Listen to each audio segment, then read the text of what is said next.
सामने से सभी लोग हाथ जोड़ लेंगे। जय बोली महावीर भगवान की, अनंत अनंत सिद्ध परमेष्ठी भगवानों की, आचार्य भगवान श्री मद भट्टारक श्री सुखचंद्र जी महाराज की, श्री पांडव पुराण नामक ग्रंथ की, युधिष्ठिर भीम अर्जुन इत्यादि सभी मोक्षगामी महापुरुषों की, इस ग्रंथ के अनुवाद करता पंडित नंदलाल जी विशारद जी की, इस युग के प्रथमाचार्य श्री चारित्र चक्रवर्ती आचार्य भगवान श्री शांति सागर जी महान मुनिराज की, आचार्य भगवान श्री विमल सागर जी महाराज की, आचार्य भगवान श्री विद्यानंद जी महाराज की, आचार्य भगवान श्री श्रुत सागर जी महाराज की, आचार्य भगवान श्री प्रमुख सागर जी महाराज की, मुनि श्री प्रणम्य सागर जी महाराज की, मुनि श्री विहर्ष सागर जी महाराज की, मुनि श्री हनुमान सागर जी महाराज की, आर्यका माता जी श्री चैतन्यमती माता जी की, शुल्लक श्री ध्यान सागर जी महाराज की, सभी संस्थानों विराधन में उपस्थित बंधुजन, छात्र छात्रागण, सभी श्रावक श्रेष्ठीजन, वीडियो इत्यादि के माध्यम से ग्रंथ का स्वाध्याय कर रहे सभी भव्यजन, उपस्थित सभी स्वयं सेवक एवं प्रत्यक्ष एवं अप्रत्यक्ष रूप से श्रवण कर रहे सभी गुरुकुल के छात्र छात्रा, सभी आसपास के वातावरण में उपस्थित पशु पक्षी एवं अन्य सभी जीव जंतु, सभी को सादर जय जिनेन्द्र, जयदू जड़ंदो। हम सभी लोग एक बार पुनः अपने पुण्य योग से यहाँ संस्थान वेदानम में श्री दिगंबर जैन मंदिर ग्राम सुरपुरा के प्रांगण में श्री पांडव पुराण का स्वाध्याय करने के निमित्त उपस्थित हुए हैं।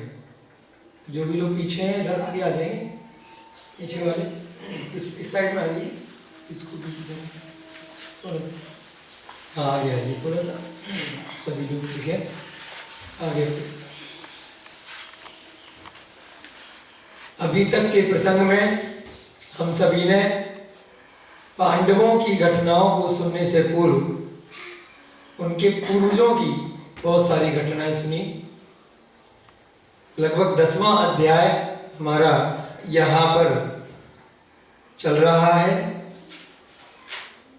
हाँ, 10वां अध्याय चल रहा है, जिसमें कि मुख्य रूप से अब हम पांडवों तक की कथा तक पहुंच चुके हैं। इससे पहले की सभी अध्यायों में हमने आदिनाथ भगवान के काल से प्रारंभ करके उस कुरु वंश की स्थापना कब से हुई, जय कुमार इत्यादि की कथाएं पढ़ी। उस कुल में 3 तीर्थंकर श्री शांतिनाथ, अरहनाथ और कुंथनाथ, उनके भी जीवन चरित्र को बहुत अच्छे से हमने श्रवण किया। हम लोगों की सभी की स्मरण शक्ति अब प्राचीन काल जैसे लोगों की नहीं रही है कि एक बार सुना और याद रह गया। इसी कारण से बार बार निरंतर अभ्यास हमें करते रहना चाहिए। व्यवहारिक जगत में हम प्रतिदिन जो भी कार्य करते हैं उसी कार्य को प्रतिदिन दोबारा से पुनः रिपीट भी करते रहते हैं तो वो हमें पक्का हो जाता है। जो कार्य हम पुनः दोबारा से नहीं करते वो एक दिन बाद हम उसे भूल जाते हैं। किसी विषय की पढ़ाई भी कर ली स्कूल कॉलेज में, बाद में अगर उसका उपयोग नहीं लगाया तो वह क्षमता चली जाएगी। आप लोग भी बहुत सारे लोग खेती करते हैं, कोई व्यापार करता है, कोई दुकान चलाता है, भैया जी हमारे कैमरा चला रहे हैं, तो अगर ज़्यादा दिन तक नहीं चलाएंगे तो नई नई चीज़ें आ जाएंगी, नई नई तकनीक आ जाएंगी नए समय के अनुसार, तो वो चीज़ भूल जाएंगे, ऑब्सोलीट हो जाएगी, पुरानी हो जाएगी। ग्रंथों को भी आप मान लीजिए, बार बार अलग अलग अध्यायों में अलग अलग तरीके से एक ही ग्रंथ के अंदर वही मोक्ष मार्ग की बात अलग अलग उदाहरणों के माध्यम से, अलग अलग जीवों की अलग अलग कथाओं के माध्यम से एक ही बात कही जाती घुमा फिरा करके, परंतु कहानी के पात्र अलग हो जाएंगे, लोगों के नाम अलग हो जाएंगे, स्थान अलग हो जाएगा, समय काल अलग हो जाएगा, परंतु बात वही है। क्यों? क्या कारण है इसका?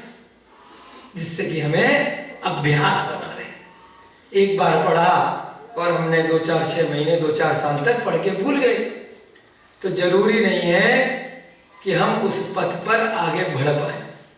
तो इसीलिए पूर्वाचार्यों की जो लेखन शैली रही है, उसमें एक ग्रंथ के अंदर भी अलग अलग अध्यायों में बार बार किसी न किसी मुनि महाराज के माध्यम से, किसी न किसी विद्वान के माध्यम से कुछ न कुछ प्रवचन इत्यादि दिए जाते रहते हैं। कभी पांडु जी को दिए तो कभी अब धृतराष्ट्र को मिल रहे हैं। उससे पहले अलग अलग कथानकों में हमने इसी श्री पांडव पुराण में पहले के बहुत अलग अलग प्रसंगों में अलग अलग मनुष्य गति के जीवों को, त्रियंच गति के जीवों को कुछ न कुछ इसी प्रकार समूह शरण में बैठे, कभी कोई मुनि महाराज के पास बैठे, बहुत सारे प्रवचन पढ़े, सुने और हमने उनको समझने का प्रयास भी किया। तो मुख्य बात यह है कि बार बार वो बातें रिपीट होंगी, लेकिन हमें बोर होना है क्या? रोज आप एक ही काम करते हो, बोर होते हो क्या? हो जाते हैं बहुत लोग। कुछ लोग क्यों नहीं होते कि दोबारा से पैसा मिलेगा। अगर एक बार पैसा दिया जाए और उससे हमेशा काम कराते रहो तो नहीं करोगे। सेम काम कराओ और एक ही बार पैसा दो। आप बहुत सारी डिजाइन वगैरह बनाते हो तो कहीं ना कहीं रुचि क्यों रोज रोज रहती है कि दोबारा पैसा मिलेगा, दोबारा काम करेंगे। या कोई भी काम है, घर पे खाना बना रहे, रोज वही रोटी बना रहे हैं एक ही तरह की सालों से, दोबारा पेट भर रहा है, दोबारा घर में बच्चों को बड़ों को खिला रहे हैं, लेकिन काम तो एक ही है, फिर भी कर रहे हैं रोज, बोर नहीं हो रहे। तो यहां क्यों बोर हो जाते हैं?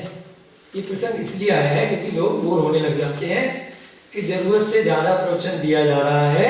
एक बार बात समझ में आ तो गई तो बार बार पीछे क्यों पड़ गए हो? क्या मैडम? जब एक बार समझ में आ गई कि भाई ये 4 गतियां होती हैं, ऐसे ऐसे जाना है, तो क्यों घूम फिर रहे हो? पीछे पड़ गए हाथ पैर धो करके कि दीक्षा दिलवा के मानोगे क्या? ऐसा आता है, इसलिए हम बता रहे हैं, हमारे भी विचार में आता है और बहुत लोग बोलते भी हैं कि हर 2 दिन बाद चैप्टर में बार बार वही बात आ जाती है, वही 5 महाव्रत, वही 5 अणुव्रत और वही 11 प्रतिमाएं, और कैसे मुनि महाराज व्यवहार करते हैं, कैसे शरीर और आत्मा अलग है, और कैसे दीक्षा लेनी है, कैसे कर्मों की निर्जरा करनी है, और कैसे मोक्ष जाना है, कैसे संसार का परिग्रह छोड़ना है, मोह छोड़ना है, इंद्रियों के वशों को छोड़ना है। अरे कोई यही बात बताता है। हर ग्रंथ आप कुछ भी उठा के देख लो। इससे पहले हमने प्रद्युम्न चरित्र भी पढ़ा, 2-3 महीने लगाए, अब 2-3 महीने से पांडव पुराण चल रहा है, बार बार वही बात आती है। तो फिर हमें वैराग्य फिर भी नहीं हो रहा, फिर भी नहीं हम अपने जीवन में कुछ अच्छा कर पा रहे हैं। हम जीवन जीने के साथ भी रोज कुछ न कुछ प्रसंग आता है तो कषाय हो जाती है, मोह हो जाता है, गुस्सा आ जाता है, छल कपट हो जाता है, गलत विचार आ जाते हैं, गलत भाव आ जाते हैं। इतना सुनने के बाद भी क्या कारण है? क्योंकि ये चीज हम लोग आधा 1 घंटा सुन पाते हैं, वो भी जिन लोगों का निमित्त बन गया, बाकी के तो इतना भी टाइम नहीं दे पाते। और बाकी के कामों में हमारे पास 23 साढ़े 23 घंटे पूरे 24 घंटे में रहते हैं, जिनमें हम दूसरी बातों का अभ्यास करते हैं, उनको करते हैं, देखते हैं, सुनते हैं, पढ़ते हैं, और व्यवहारिक जगत में उसके हम प्रत्यक्ष रूप से लाभ भी देखते हैं तुरंत, कि इसने गलत काम किया तुरंत उसको फायदा हो गया, इसने इसका सामान उठा लिया तो उतनी देर में इसका फायदा हो गया, इसने झूठ बोला और सामने वाले को पता ही नहीं चला, किसी भी चीज के लिए झूठ बोल दिया तो तुरंत हमें फायदा दिखता है उन चीजों में, कोई भी गलत काम, क्योंकि बाद का हम ना सोच पाते ना बाद में उसका झूठ बोलने की वजह से भविष्य में क्या प्रभाव पड़ा होगा, चोरी का, मायाचारी का, छल कपट का, अश्लील का, परिग्रह का और मांस खाने का। मांस खाया किसी ने, बड़ा अच्छा रेस्टोरेंट में, अच्छा लगा, स्वाद आया, बड़ा मजा आया, खाने वाला भी खुश, खिलाने वाला भी खुश, बेचने वाला भी खुश, सब खुश हो गए, पार्टी देने वाला भी खुश, तो तुरंत फायदा दिख रहा है गलत काम में, भविष्य का नुकसान नहीं दिख रहा है कि खाने वाले को बीमारी होगी, अलग करो, बेचने वाले को भी कुछ बुरे दोष लगेंगे, खिलाने वाले को भी दोष लगेंगे, भविष्य का हम नहीं देख पाते। तो किसी भी उदाहरण से आप समझ सकते हैं। यहाँ पर बात केवल इतनी सी है जो समझाने का हम यहाँ पे प्रयास कर रहे हैं कि बहुत सारे लोगों को लग रहा होगा कि एक ही बात को बार बार अलग अलग शब्दों में प्रतिदिन क्यों कहा जा रहा है, क्योंकि प्रतिदिन आप दाल रोटी सब्जी भी खाते हो, प्रतिदिन आप एक ही दुकान पे बचपन से लेकर बुढ़ापे तक बैठते हो, एक ही ठिए पे एक ही ठेलगाड़ी लगाते हो जिंदगी भर, तो उधर क्यों नहीं बोर हो रहे? तो यहाँ बोर नहीं होना, क्योंकि यहाँ से बोरियत हमेशा हमेशा के लिए समाप्त हो सकती है।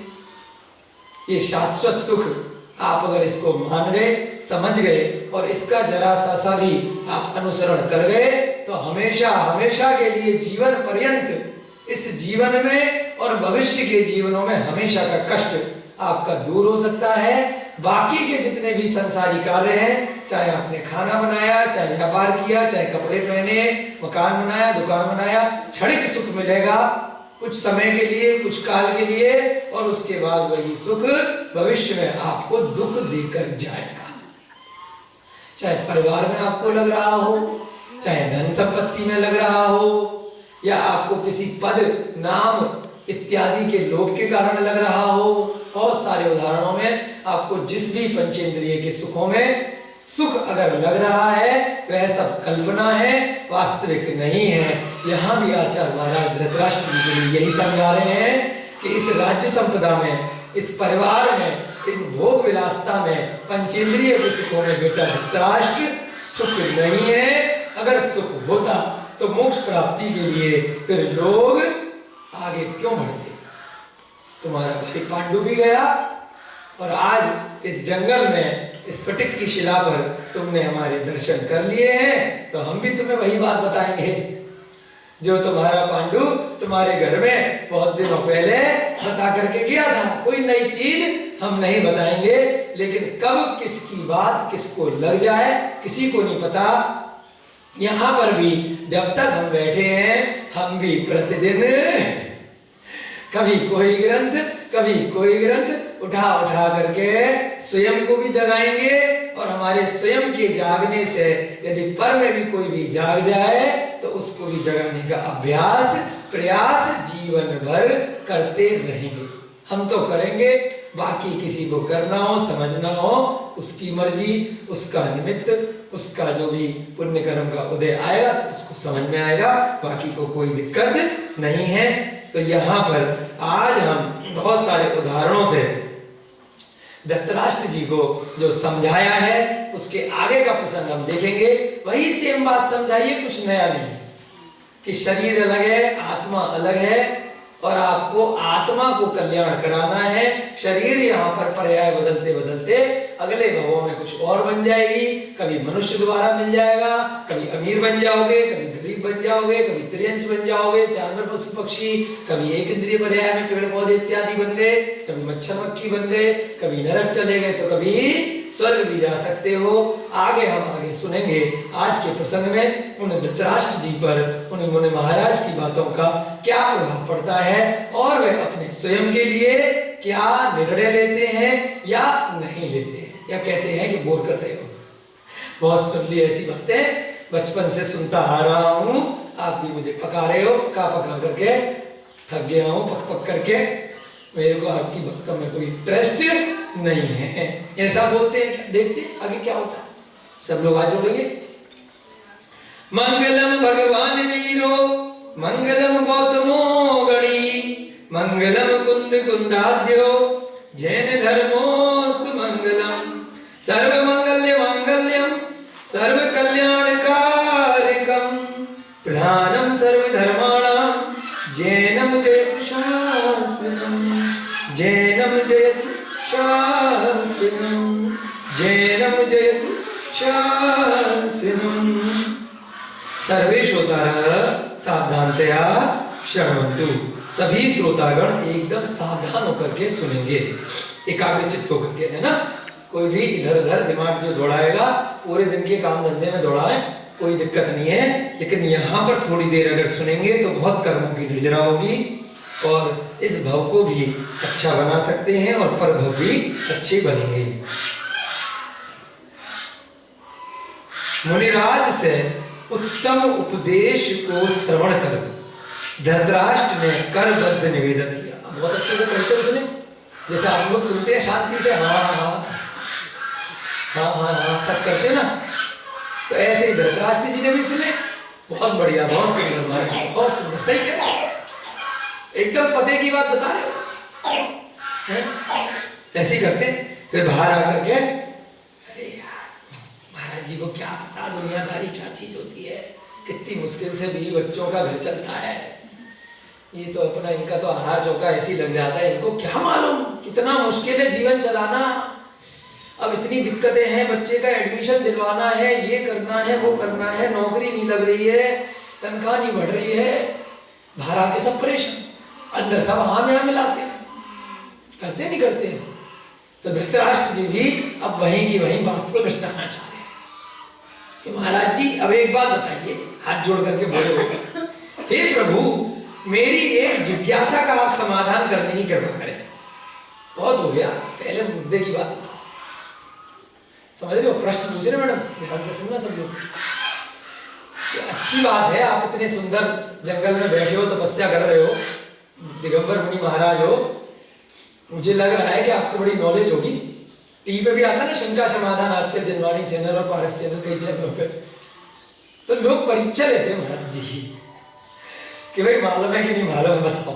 फिर महाराज जी अपने अपने ज्ञान के माध्यम से एक प्रश्न का उत्तर, कोई महाराज कुछ देंगे, कोई कुछ देंगे, जितना उनका स्वाध्याय होगा, जितना उनकी तपश्चर्या होगी, जितना उनका ज्ञान की क्षयोक्षम होगा, उस हिसाब से वो उत्तर देते हैं। किसी का उत्तर कुछ हो सकता है और एक ही प्रश्न का उत्तर कुछ और हो सकता है। वर्तमान की दृष्टि से अगर केवल ज्ञानी है, अगर अवधि ज्ञानी है, मन परे ज्ञानी है, तो बात अलग है। अब यहाँ पर उन मुनि महाराज से वो प्रश्न पूछ रहा है, आप लोग भी ध्यान से सुनिएगा क्या प्रश्न पूछ रहा है। कुरुकुल के इस विशाल साम्राज्य को मेरे पुत्र दुर्योधन इत्यादि हो गए। अभी बहुत दूर नहीं हो रहा, इतनी देर प्रवचन सुन लिए। अच्छा ये बताओ महाराज जी, भविष्य में मेरा पुत्र राजा बनेगा या मेरे भ्राता पांडु के पुत्र पांडव राजा? उसी टाइम पूछे, क्यों हर आदमी चाहता है मेरा बच्चा।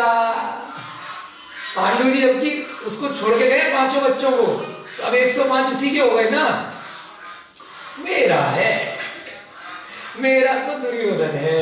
इसीलिए कहा धृतराष्ट्र कौन थे? अंधे आंखों से नहीं थे, मोह के कारण। शुरू में तो मोह रहता ही है। क्या पूछ रहे महाराज जी से? इतने बढ़िया बढ़िया प्रवचन दे रहे हैं, अरे यार अपनी अपना लगोट उतारो, कमंडल नीचे लो, कहाँ चक्कर में पड़ रहे हो? लेकिन नहीं, पहले ये बता दो महाराज जी कि भविष्य में मैं जब चला जाऊंगा तो दुर्योधन भोगेगा या पांडव भोगेंगे, ये बता। महाराज जी भी सुन रहे, अच्छा बेटा तेरा मोह। आपके इस पवित्र उपदेश को मैंने बहुत ध्यान पूर्वक सुना। आपने बड़े अच्छे फर्स्ट क्लास प्रवचन दिए हैं, बड़े अच्छे से सुना है मैंने, अब मेरी भी आप सुन लो। क्यों? यही होता है ना, पहले मेरी भी तो सुनो महाराज जी कि मेरे बच्चे भोगेंगे कि मेरे भाई के बच्चे भोगेंगे। यह सत्य है कि जो भी उत्तम पदार्थ दृश्यमान है उनका विनाश होना अवश्य है। आपके प्रवचन से मैंने साफ जो कंक्लूजन निकाला, जो निष्कर्ष निकाला, वो बात एकदम ठीक है कि जो भी सुंदर वस्तु है, जो भी संसार में दिख रही है, वो नष्ट होगी होगी। इस संसार में जो भी उत्तम पदार्थ दृश्यमान हो रहे हैं, चाहे मेरी पत्नी है, मेरे बच्चे हैं, इतना बड़ा हस्तिनापुर का नगर है, इतने बड़े बड़े विशाल राजमहल है, वो सब नष्ट तो होंगे, अवश्य होंगे। विनाश को प्राप्त होना तो पदार्थों का गुण स्वभाव ही है।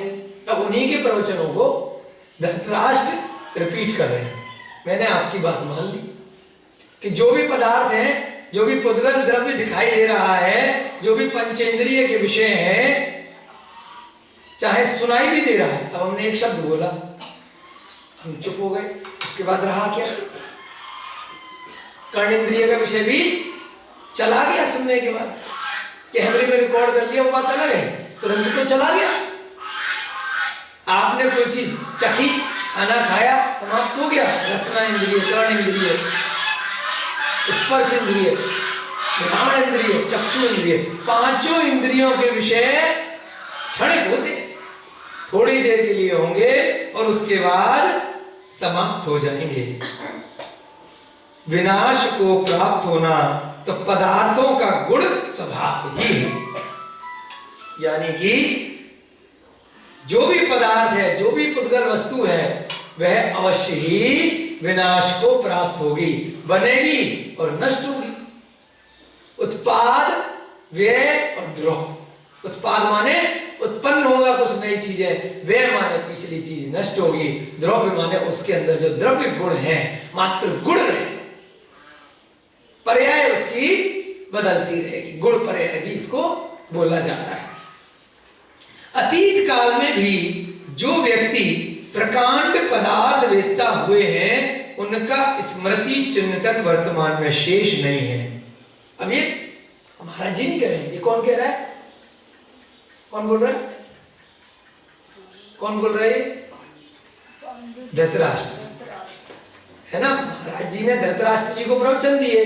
अब धृतराष्ट्र जी बोल रहे हैं कि भाई पहले ये बताओ कि मेरे बेटे भोगेंगे दुर्योधन या पांडव के भोगेंगे, और मुझे क्यों ऐसी शंका हो रही है?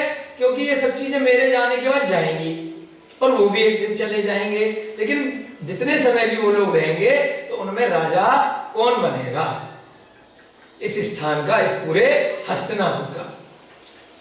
क्योंकि मैं बड़ा हूं धृतराष्ट्र, मेरे बच्चे हैं और उधर उनके भी बड़े पराक्रमी है, 5-5 है ना। तो अब उम्र में हो सकता है वो बड़े हों, वो शक्तिशाली हों, तो उस हिसाब से कौन भोगेगा? और साथ साथ अपना निष्कर्ष भी निकाल रहे हैं कि जितने पहले के लोग बड़े बड़े आ गए, आज उनका स्मृति चिन्ह भी नहीं है। हम खुद कई बार चिंतन करते हैं, हमें भी अपने दादाजी के बाद में अगर याद दिलाएंगे तो परदादा जी का नाम याद आ जाएगा, इससे ज्यादा हमें भी याद नहीं आता। कभी कभी घर वालों के साथ बैठ के कोई विषय चला तो ज्यादा से ज्यादा परदादा जी तक हम पहुंच पाते, उनके बाद तो हमें भी नहीं मालूम कि कहाँ थे, क्या थे, कौन सा मकान बनाया था, कौन सी दुकान बनाई थी। हमें खुद साक्षात याद है कि फिरोजाबाद में हमारा बहुत बड़ा मकान हुआ करता था, अब उसका नामो निशान नहीं है। इतना विशाल मकान था पूरी। तो किसी को जैसे किसी को बेचा, उसने उसको गोदाम बना दिया। तो पहले न जाने कितने लोगों ने कहां कहां क्या क्या किया होगा। जैसे ही कोई नया व्यक्ति आता है, वो अपने हिसाब से आपका मकान लेकर के, आपकी दुकान लेकर के, आपका महल लेकर के वो फेरबदल कर देता है।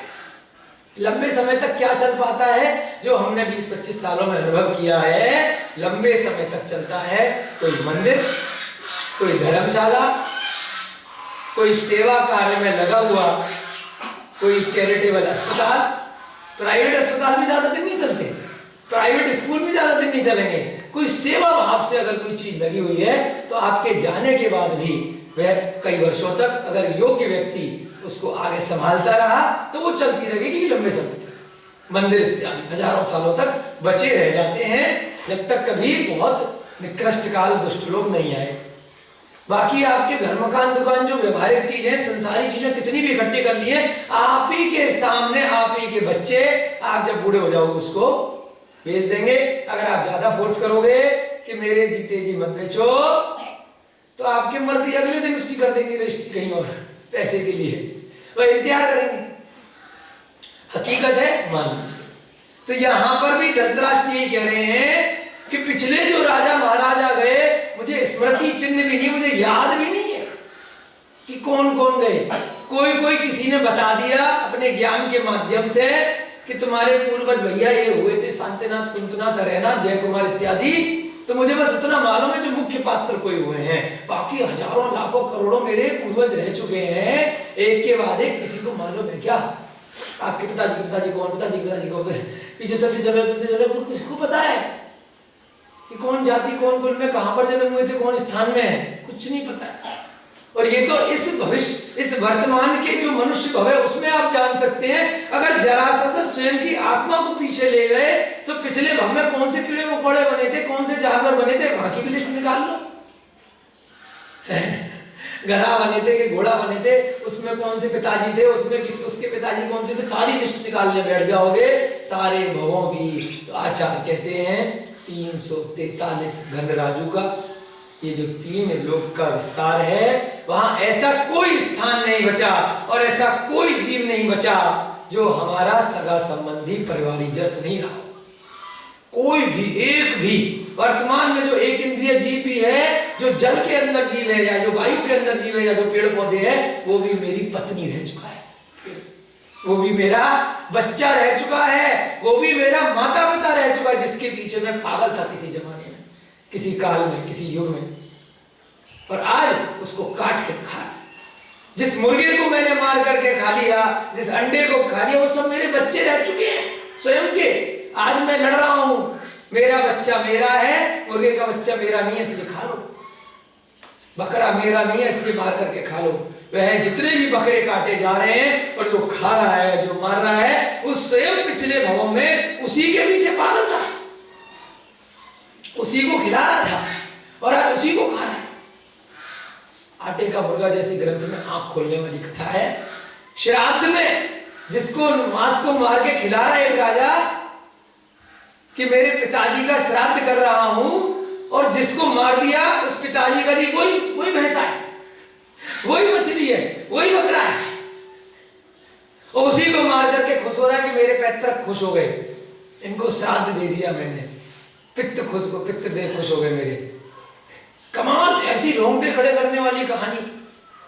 तो ये कथानक से हमें सीखने को मिलता है कि हम किसी को भी मांस इत्यादि अभक्ष खिला रहे हैं, जिसकी खुशी के लिए खिला रहे हैं, पता चला वही मर रहा है, वो मरने के बाद उसी पर्याय में आकर के बैठ गया। तो यहां पर भी वही कथानक धृतराष्ट्र मुनि महाराज को कह रहे हैं, मैं ये मानता हूं और मुझे इसी बिल्कुल अच्छी तरह समझ में आ रही है कि मेरे से पहले न जाने कितने राजा महाराजा हो गए, मुझे किसी का स्मृति चिन्ह भी याद नहीं है। संप्रति जो प्राणी जीवित हैं एवं अपने अपने रूप गुण बल बुद्धि में सर्वोत्कृष्ट हैं, वे भी सदैव नहीं रहेंगे, यह निश्चय है। इससे क्या निष्कर्ष निकाला है? संप्रति माने इसका तात्पर्य यह है महाराज जी कि मेरे कहने की बात यह है कि जब मुझे मेरे पूर्वजों का याद नहीं है, तो 150 साल बाद जब मैं चला जाऊंगा तो मेरे को कौन याद रखेगा? जो मैं अभी इतना पागल हुआ जा रहा हूं धन संपत्ति परग्रह इकट्ठा करने में, मेरा नाम भी चला जाएगा। इतनी फोटो खींचते हैं लोग, इतनी लगाते हैं सोशल मीडिया पर, दीवारों पर, मूर्तियों में, तरह तरह से, कितने समय तक? आज भी जो महापुरुष जिनको हम भारत देश की अपेक्षा से बोलते हैं, कितने वर्षों पुराने महापुरुष, मान लीजिए गांधी जी हो गए, आजादी के आंदोलन भी हो गए 100-150 वर्ष के। उससे पिछले क्या इस देश में 2-3 हजार साल में कोई महापुरुष नहीं हुए? बताइए। तो ये कौन सी गारंटी है कि जो 150 वर्ष के महापुरुष हमने गिना दिए वो अगले 100 वर्ष तक रहेंगे? फिर कोई नया व्यक्ति महापुरुष आ जाएगा, पिछले वाले को हटा देगा, भूल जाएगा स्मृति से। 365 दिन में आप कितने लोगों के तिथियों पे आप कोई उत्सव मना सकते हैं? तो इसलिए वर्तमान में अगर आपने बहुत अच्छे कार्य कर भी लिए या बुरे कार्य करके आपने अपनी मूर्ति फोटो लगवा भी दी कि मेरा नाम हो, मेरी प्रतिष्ठा हो, मैंने ये किया, मैंने वो किया, मरने के बाद मेरी मालाएं टंगे, मेरी मूर्तियां लगे, क्या होगा? सद्दाम हुसैन ने पूरे के पूरे इराक में खूब बड़ी बड़ी मूर्तियां अपनी बनवाई, उसके पकड़ में आते ही पब्लिक ने उसकी सारी मूर्तियां तोड़ दी।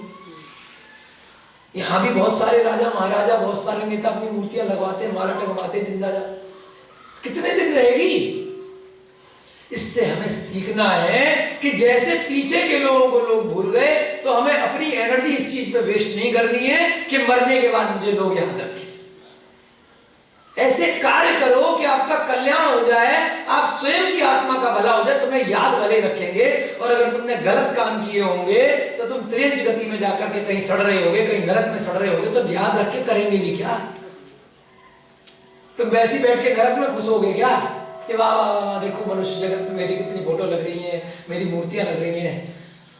वहां कीड़े मकोड़े बन के सड़ रहे होगे अगर गलत काम किए। अच्छे कार्य करो, इसीलिए सूक्ति भी बनाई गई है, कर्म करो फल की इच्छा मत करो। अच्छे कार्य करते रहो, फल हमेशा अच्छा प्राप्त होगा।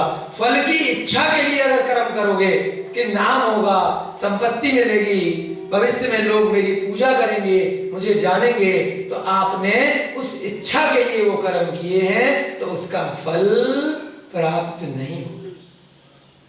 तो यहां पर भी धृतराष्ट्र जी यही कह रहे हैं कि मेरे जाने के बाद ये भी गारंटी है कि मेरी जैसी चीज बल बुद्धि रूप गुण हमेशा सदैव रहेगा नहीं रहेगा, ये भी निश्चित है। संसार की कोई भी वस्तु चिर स्थायी नहीं। कौन कह रहा है? कौन कह रहा है? धृतराष्ट्र कह रहे हैं। आपको स्टार्टिंग में बता दिया था कि प्रतिदिन एक ही बात कही जाएगी। जैसे प्रतिदिन आप रोज अभी यहां से निकलने के बाद अपना टिफिन खोल करके वही रात रोटी खाओगे, तो यहां पर भी हमारा काम वही है। धृतराष्ट्र कल महाराज जी के माध्यम से कही जा रही थी, आज धृतराष्ट्र जी ने सुन ली, तो आज वो रिपीट कर रहे हैं कि उनको कितना समझ में आया है ना। एग्जाम भी तो लिया जाता है ना। आज जैसे आप में से बहुत सारे लोग 13-14 लोग प्राकृत का एग्जाम देने गए ना, इतने दिन से पढ़ रहे थे, तो अब पेपर देने के लिए गए हुए कुन भारती।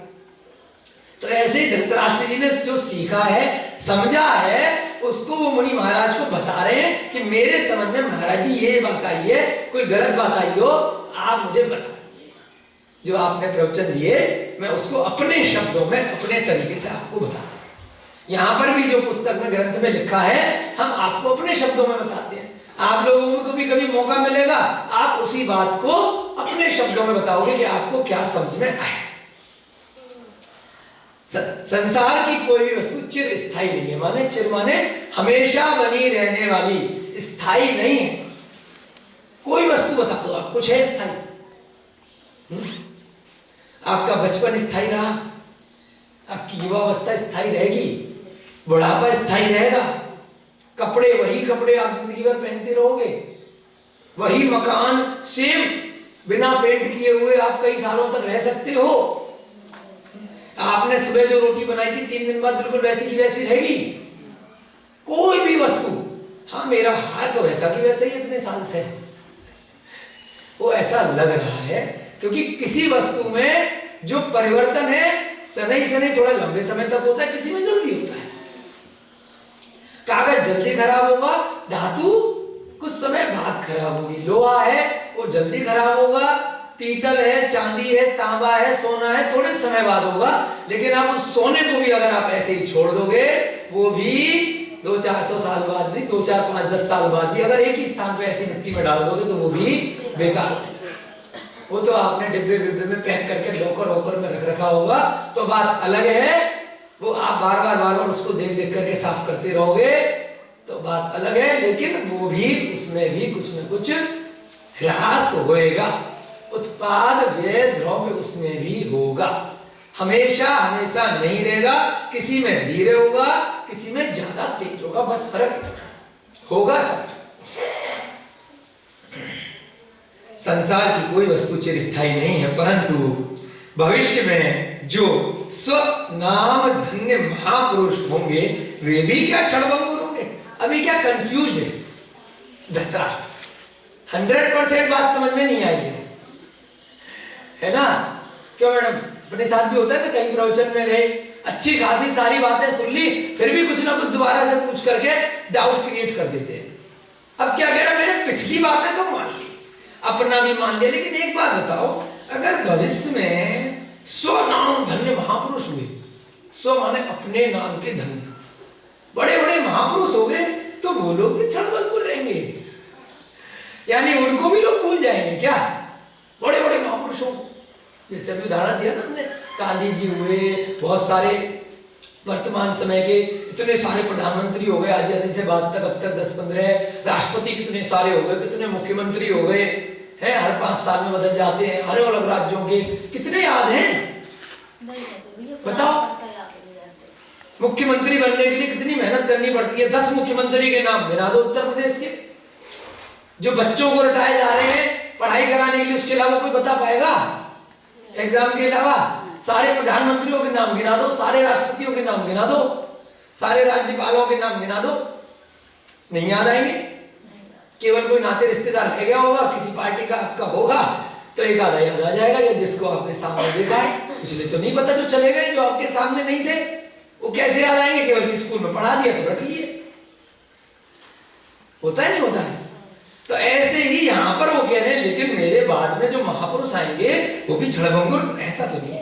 अच्छा एक बात बताओ महाराज जी, मेरे दुर्योधन आदि 1 शतक पुत्र हैं, 100 बच्चे मैंने पैदा करने में 400 साल लगा दिए, कितनी मेहनत करी उनको बड़ा करने में। क्यों? बच्चे होते हैं, आप कितनी एनर्जी लगाते हो उनको पैदा करना, डॉक्टर के पास कितने खर्चे देना, उसके बाद ऑपरेशन या डिलीवरी होना, फिर पढ़ाना, स्कूल में एडमिशन, जैसे तैसे तो पढ़ा दिया है मैंने। और आप कह रहे हो क्षणभंगुर है, सारी एनर्जी मेरी 400-500 साल की वेस्ट कर दी, सब खत्म हो जाएगा। मोह नहीं जा रहा है। मेरे दुर्योधन आदि 1 शतक, शतक माने 100 पुत्र, और 5 पांडव का उत्कर्ष और अपकर्ष भविष्य में कैसे होगा बताओ, कि वो कैसे उत्कर्ष उठेंगे और कैसे गिरेंगे। भाई अभी तो बच्चे हैं, थोड़े से युवा हो गए, पांडव जी चले गए हैं, यानी कि वो भी महान बनेंगे, वो धीरे धीरे कैसे उठेंगे। आप तो इतने परम ज्ञाता हैं, इतनी सारी बढ़िया बढ़िया प्रवचन दे रहे हैं, तो थोड़ा बता दो। उत्कर्ष माने उनका उठान कैसे होगा, अपकर्ष वो भी मरेंगे, आप जैसे कह रहे हो सब क्षणभंगुर है, एक ना एक दिन वो भी चले जाएंगे, तो वो जाएंगे कैसे? मुझे थोड़ा समरी फॉर्म में शॉर्टकट में बताओ, जिससे मैं शांति लूं। मेरी जो मेहनत इतनी करी है इनको बड़ा बड़ा करने में, खिलाने पिलाने में, तो थोड़ा शांत हो जाओ। मेरे ऊपर करुणा करके यह बतलाने का कष्ट स्वीकार कीजिए। थोड़ी सी करुणा कर दो, मेरी शंका का समाधान कर दो, फिर जो बोलोगे मैं कर लूंगा। करुणा माने थोड़ी दया कर दो, मेरे बच्चों की मुझे बड़ी चिंता है। क्या मोह है यार, इतना बड़े प्रवचन सुनने के बाद भी बच्चों के पीछे पड़ा। हर व्यक्ति, कल हमारे नीरज जी को ऐसे बोला कि चलो तीर्थंकर लेने चलते घूमने, अरे मेरा बच्चा रोएगा। मतलब हर चीज में बच्चे को घुसा देते हैं लोग। मैं मजाक वाली बात नहीं, हकीकत है। कहीं पर भी जाना हो काम से, किसी भी चीज से, वह बच्चा, अरे बच्चा नहीं रोएगा, आप रोओगे बच्चे के बिना, नाम बच्चे का लगा रहे हो। मेरा पोता मेरे बिना रह नहीं पावे, दादी कहेगी। पोता रह लेगा, वो तो जरा सा है, 1-2 साल का, तुम नहीं रह पा रहे, झूठ बोल रहे हो, उसका नाम लगा रहे हो।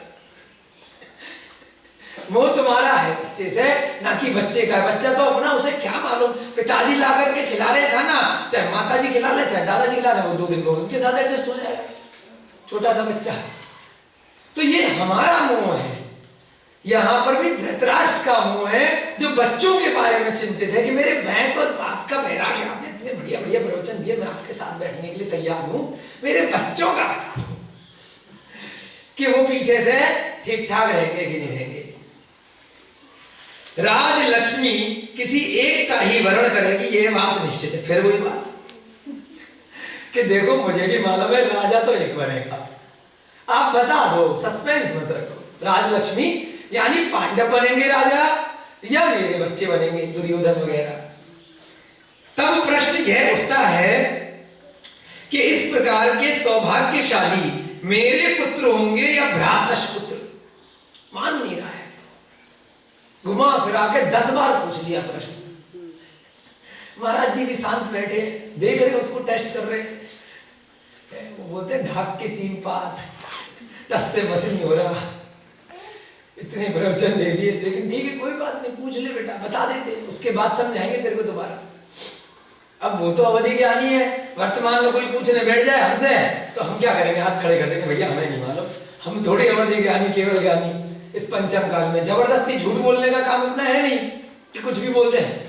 जो चीज नहीं पता है कह देते भाई साहब हमें नहीं जानकारी तुम्हारे भविष्य के भावों की, कि क्या होगा क्या नहीं होगा, ना हमें ज्यादा ज्योतिष का पता, ना माथा देख के लकीरों का पता, हम तो खाली ग्रंथ पढ़ के स्वाध्याय कराना जानते। तुम अपना भविष्य खुद डिसाइड कर लो, दूसरों के भविष्य के चक्कर में क्यों पड़े, अपना डिसाइड करो, अपनी आत्मा का कल्याण कर लो। अच्छा लग रहा है तो, नहीं लग रहा तो ये आगे बढ़ो। लेकिन यहाँ पर फिर बार बार पूछ रहे हैं कि देखो महाराज जी बता दो कि मेरे बच्चे सौभाग्यशाली होंगे या मेरे भ्राता के पुत्र होंगे।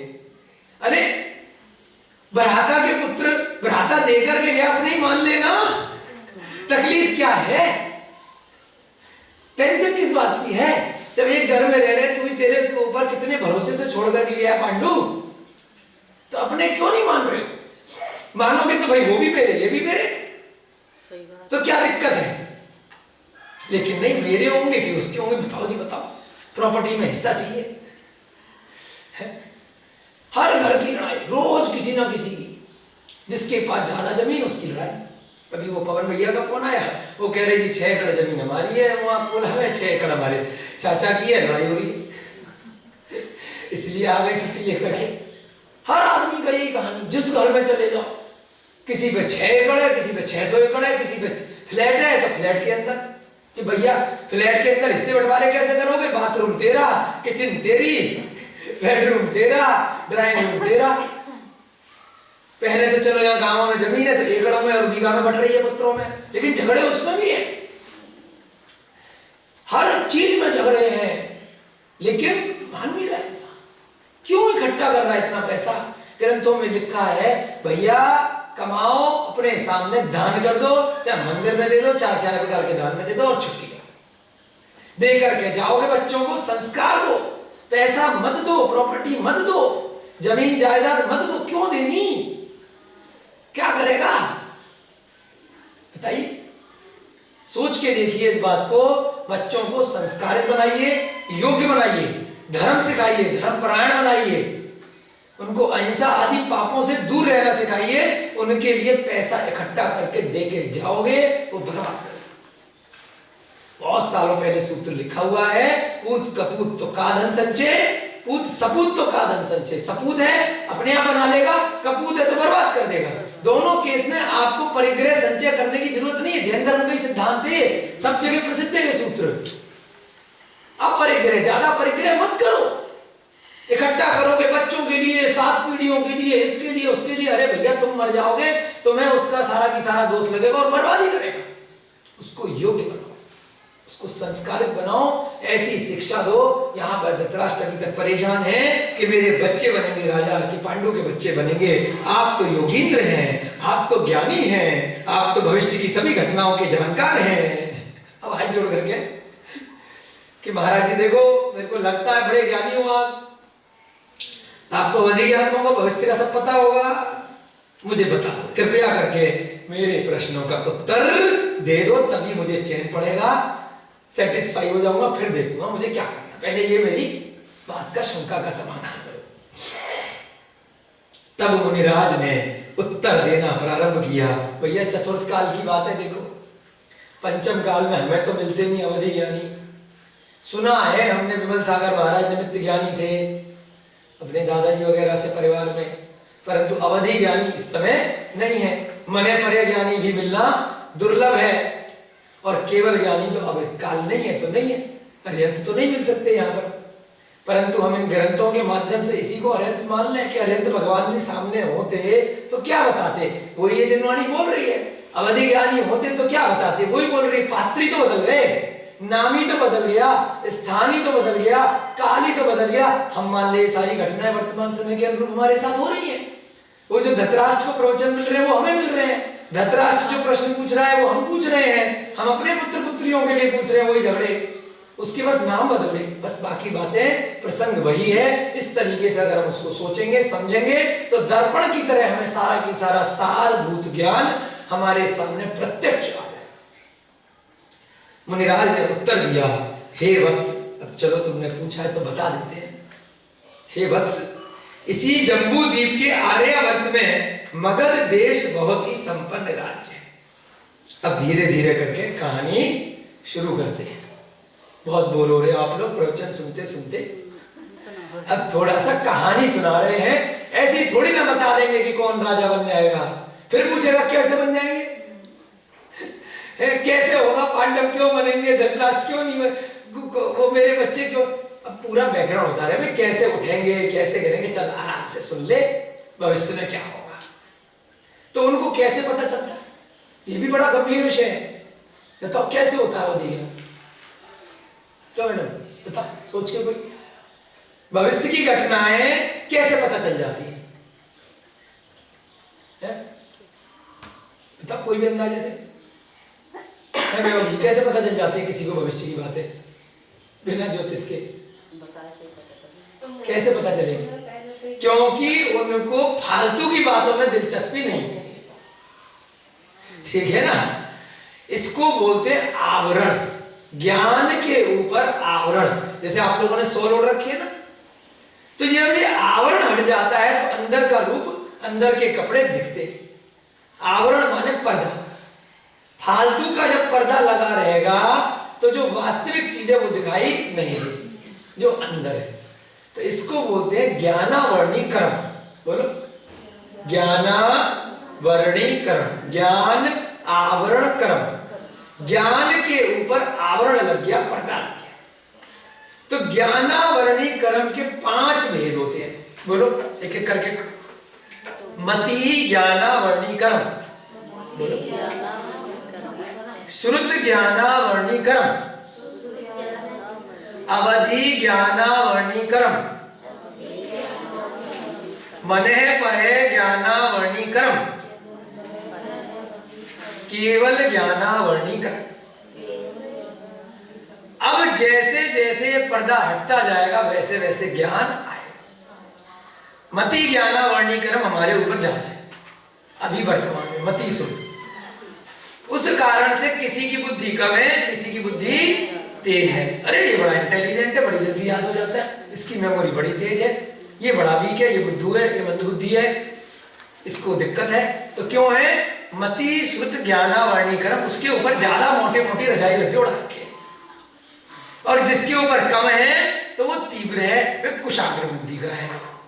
समझ गए बात? तो अब अवधि ज्ञान कैसे उत्पन्न होगा? ज्ञान का आवरण हट रहा है, पर्दा हट रहा है। पर्दा कैसे हटेगा? जब जो फालतू की चीजें आत्मा के ऊपर लगा रखी हैं कर्म रूप में, ज्ञान के ऊपर, वो धीरे धीरे करके शांत हो रही है, हट रही है। तो कैसे शांत होती है? क्षयोपशम से। बोलो, क्षयोपशम, क्षय प्लस उपशम। इस क्षयोपशम के कारण से धीरे धीरे करके वो ज्ञान समाप्त होने लगता है। और जब क्षय हो जाता है पूरा की पूरा, तो पूरा की पूरा अवधि ज्ञान उत्पन्न हो जाता है। परमानेंट क्षय जब हो जाता है तो उसको बोलते हैं केवल ज्ञान, सारा की सारा ज्ञान आत्मा के अंदर। अब वो कितने भी अनंत पर्यायों को, अनंत जीवों को, अनंत पुद्गल की सारी पर्यायों को एक समय में झाड़ लेता है। केवल ज्ञान से पहले ये श्रेणी होती है, अवधि ज्ञान होगा, मने परे ज्ञान होगा, और उसके बाद फिर बाद में केवल ज्ञान अगर हो गया तो सब कुछ जान लेगा। अवधि ज्ञान कैसे उत्पन्न होता है? मुनि महाराज को क्यों हुआ?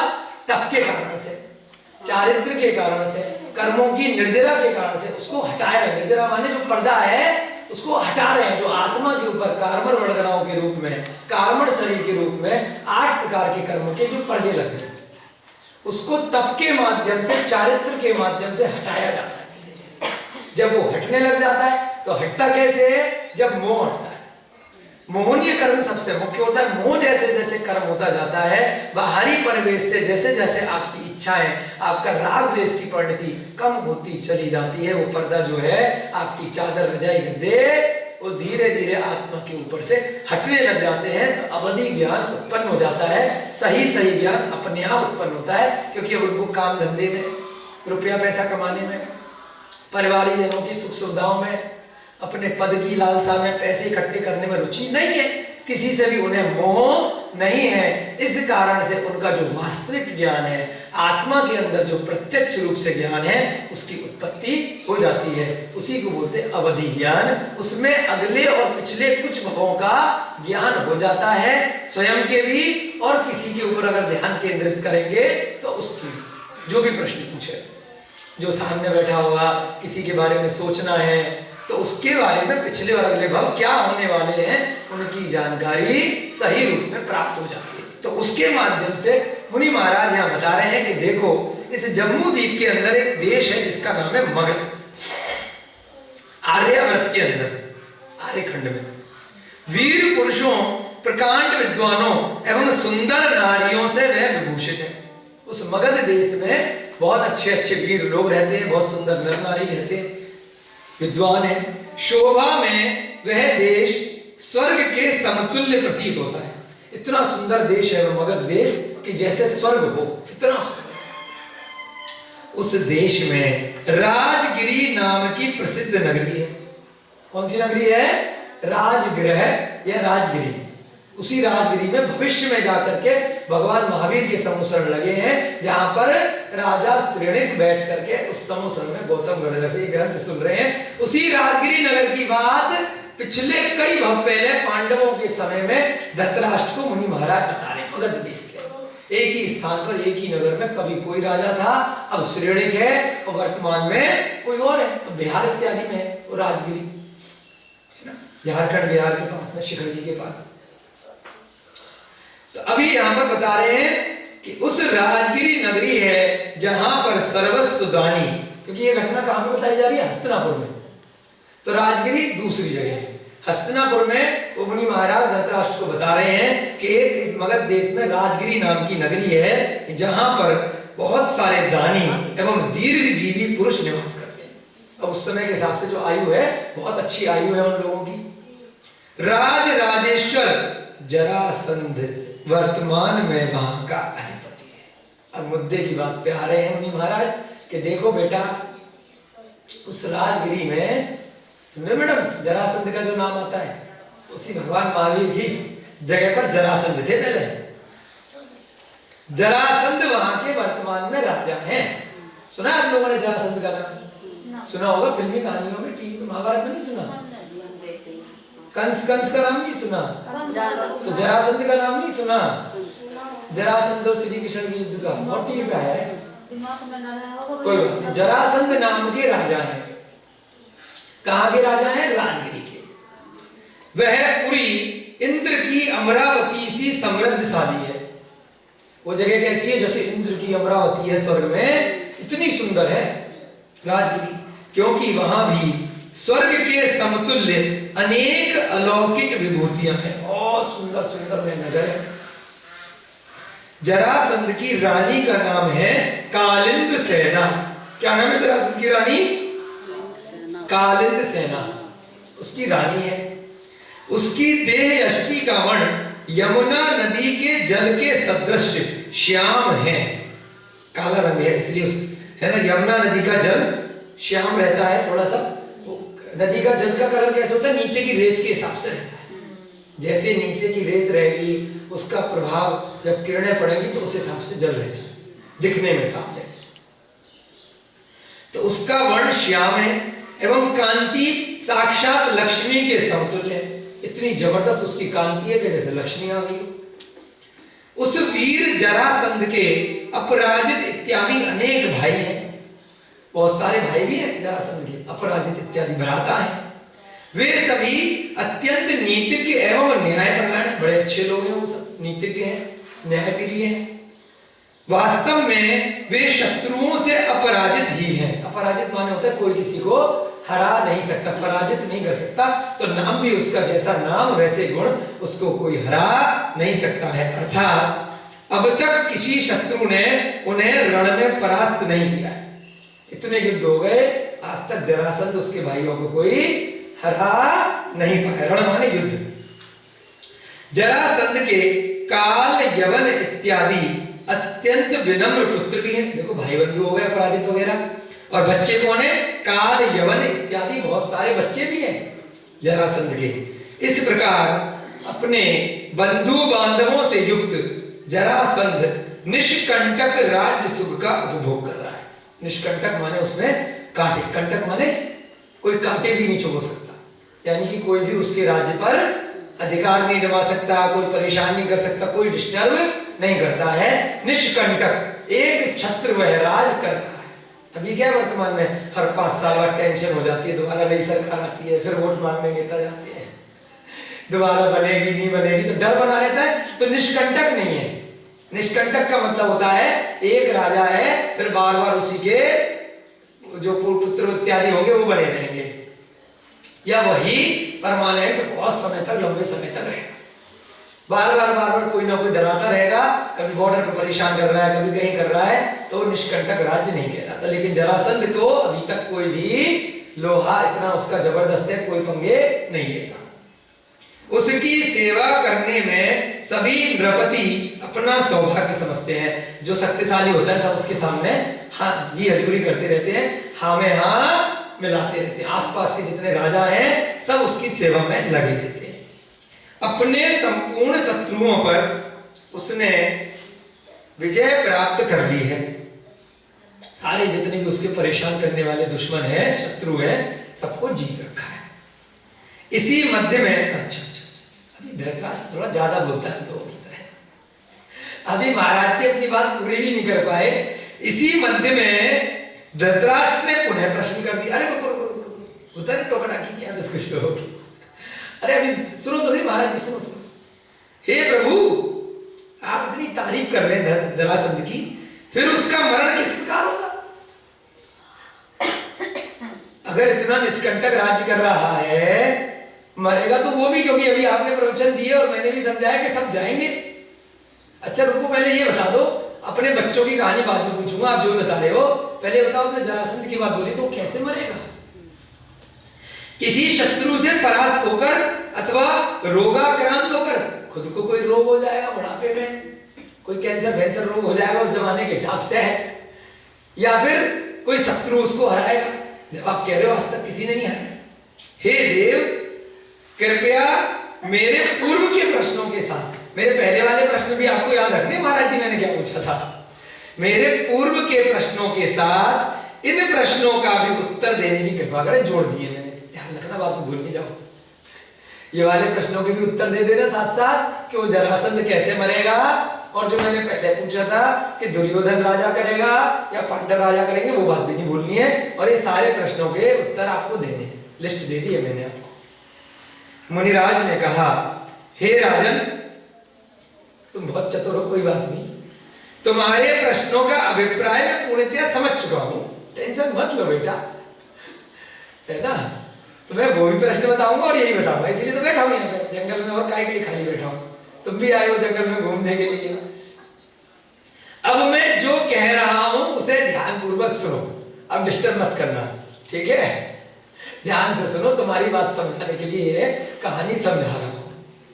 तुम्हारे इस राज्य के कारण दुर्योधन इत्यादि तुम्हारे पुत्रों एवं भ्राता के पुत्रों पांडवों में घोर विरोध बढ़ेगा। अब मुद्दे की बात सुन लो, बहुत देर से परेशान बैठे हो कि इस राज्य के कारण ही, इस रुपए पैसे के कारण ही, इसी संपत्ति के कारण युद्ध क्यों होगा? इस राज्य के कारण तुम्हारे बच्चों में और 5 पांडवों में घोर युद्ध होगा। काहे को टेंशन ले, पहली बता दी, अभी आपको बताया है, अनादिकाल से चल रहा है।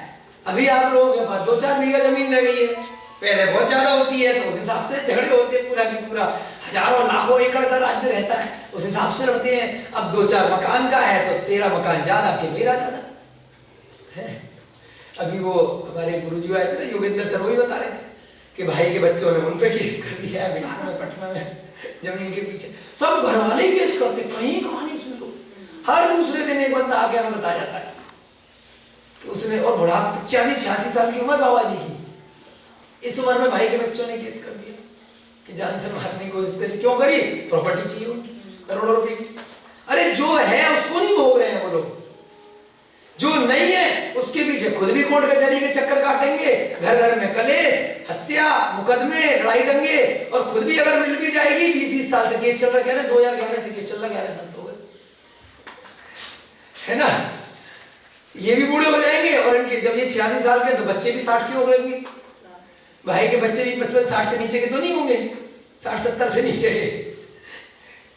तो वो भी पता नहीं बुढ़ापे में लोगों को चाहिए क्या, वो भी मर जाएंगे, फिर उनके बच्चे अभी वो दूसरों पे कर रहे हैं, उनके बच्चे भी ये चीज सीखेंगे, इनके मरने के तो वही काम करेंगे, इन्हीं को मारेंगे। क्या कर रही दुनिया, क्यों नहीं पढ़ रहे इन ग्रंथों को? हमेशा से यही होता आ रहा है और उसी चीज को हम गलती में वही बार बार कर रहे हैं। पैसा छोड़ करके जाएंगे, फिर पैसे के लिए हमारे बच्चे सर फोड़ेंगे, फिर उनके बच्चे फोड़ेंगे, फिर वो इकट्ठा करेंगे, फिर वो छोड़ेंगे, फिर फोड़ेंगे। क्यों कर रहे हैं? इन ग्रंथों को पढ़ें, सीखें और वर्तमान समय के अनुरूप हमें निर्णय करें कि हमें कितना धन संचय करना है और कितना हमें किसके लिए छोड़ करके जाना है। फिर भी दिल है कि मानता नहीं, हमें अपने बच्चों से मोह है, पूरी जिंदगी हम कमाते रहे और बच्चों को कोई काम करना ना पड़े, बस उनको सब रेडीमेड मिले। जो दुख मैंने उठाए हैं वो मेरे बच्चों को नहीं उठाना पड़े, इसलिए पैसा इकट्ठा कर रहा हूं। मेरे पास गाड़ी नहीं थी तो बच्चों के पास बचपन से गाड़ी दे दी है, मेरे पास मोबाइल नहीं था, बच्चे के पास 5 साल की उम्र में मोबाइल पकड़ा दिया है। मैंने जिंदगी में वीडियो गेम नहीं खेला तो बच्चे के इतने मोटे मोटे चश्मे लगा करके पैदा होती वीडियो गेम खिला रहा हूं। पागलपन। मेरे पास मकान नहीं था अपना तो मैंने बचपन से ही बच्चे के लिए मकान नाम में कर दिया है, पैसा इकट्ठा करके। क्या कर रहे हैं हम? संस्कार नहीं दे रहे। इन ग्रंथों से हमें सीखना है। यहां पर मुनि महाराज ने उसको सचेत कर दिया कि बेटा तेरे इसी राज्य के कारण, मुद्दा लिख दिया, ध्यान से सुनो, इस राज्य के कारण, जो मुख्य बात है, युद्ध ऐसे ही नहीं हो रहा है, किस कारण से हो रहा है, कारण पे ध्यान देना है। इस पैसे के कारण से दुर्योधन आदि तुम्हारे पुत्रों में और पंच पांडवों में घोर विरोध बढ़ेगा, जिसके अंत में फिर म्यूजिक आएगा, महाभारत आता है ना वो टीवी में पूरा म्यूजिक के साथ, जिसके अंत में महाभयंकर महायुद्ध होगा घर घर में, है ना। ऐसा युद्ध न पहले कभी हुआ न कभी भविष्य में होगा। महाभारत नाम दिया उस प्रॉपर्टी के कारण, उस पैसे के कारण महाभयंकर युद्ध होगा। कब बता दिया? धृतराष्ट्र को बता दिया, ज्यादा टेंशन मत ले बेटा, इस राज्य की प्रॉपर्टी की कौन राज्य करेगा कौन नहीं करेगा, लेकिन ये मान ले इस प्रॉपर्टी के चक्कर में, इस राज्य के चक्कर में तेरे बच्चों में और तेरे भाई के बच्चों में बहुत महाभयंकर भीषण महासंग्राम होगा।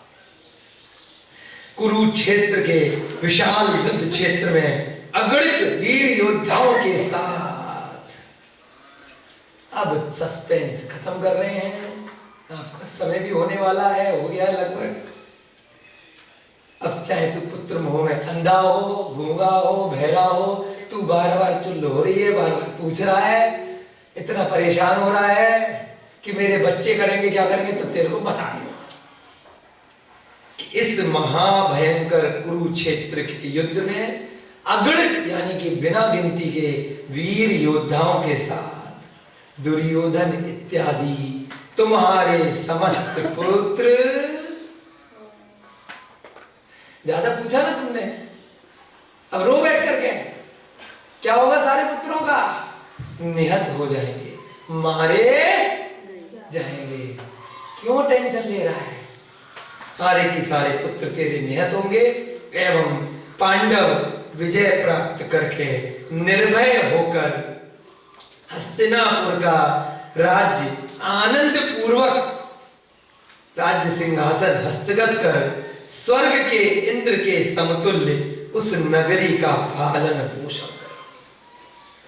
तो बता दिया, कर ले बेटा मोह, तेरे पुत्र सारे मारे जाएंगे और पांडव वहां पर निष्कंटक राज्य करेंगे, तुम्हारे सारे पुत्रों को मार करके भगा देंगे।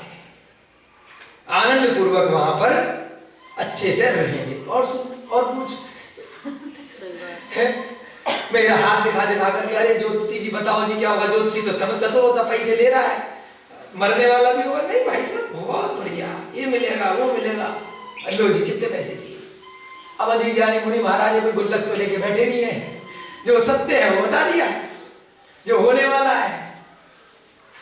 जरासंध के, अच्छा ये तुमने अपने पुत्रों के बारे में पूछा था, वो शॉर्टकट में बता दिया। दूसरा प्रश्न तुम्हारा जरासंध का था, वो बता देते हैं। जरासंध के विषय में जो तुमने जिज्ञासा करी उसका भी समाधान सुन लो। इसी कुरुक्षेत्र में जरासंध प्रतिनारायण है और श्री कृष्ण नारायण है, उनका भी महाभयंकर युद्ध होगा और श्री कृष्ण के प्रहार से ही उसकी मृत्यु हो जाएगी। जरासंध का नाम तो आप लोगों ने सुन रखा होगा। वैसे श्री कृष्ण जी ने जो चक्र चलाया था, तो जरासंध ने चक्र पहले चलाया। चक्रवर्ती होता है प्रतिनारायण पहले, फिर चक्रवर्ती से जो नारायण होते हैं वो चक्रवर्ती बन जाते हैं। प्रतिनारायण से नारायण थे श्री कृष्ण उसी काल में, ये सब समकालीन हुए हैं। श्री कृष्ण पंच पांडव, पांडु धृतराष्ट्र सारे की सारे, और उन्हीं के समकाल में नेमिनाथ भगवान भी हुए 22वें तीर्थंकर। तो जरासंध का वध कैसे होगा? श्री कृष्ण के द्वारा महाभयंकर युद्ध होगा उसी कुरुक्षेत्र में वहां पर। तो वहां पर श्री कृष्ण के द्वारा जरासंध मारा जाएगा और प्रतिनारायण से फिर श्री कृष्ण जी नारायण 3 खंड के राजा बन जाएंगे। आपकी कक्षा का समय हो रहा है। धृतराष्ट्र की शंका का समाधान हो गया है। पुत्र मोह में जो अब तक अंधा था, अब देखते हैं उसका मोह बढ़ता है नहीं बढ़ता है, वो अपने लिए आगे क्या निर्णय करता है। अभी उसने मुनि महाराज के अवधि ज्ञान से बहुत सी घटनाओं को जाना है। अब आगे हम अध्याय में पढ़ेंगे कि वास्तव में वह घटनाएं किस तरह से घटित होती हैं। जय बोलिए महावीर भगवान की, जय बोलिए अनंत अनंत सिद्ध परमेष्ठी भगवानों की, आचार्य भगवान श्री शांति सागर जी महान मुनिराज की, श्री पांडव पुराण नामक ग्रंथ की, महाभारत के प्रेरणादायी प्रसंग की, श्रीमद् भट्टारक श्री सुखचंद्र जी आचार्य की। सभी को जय जिनेन्द्र, जय दो, जय दो।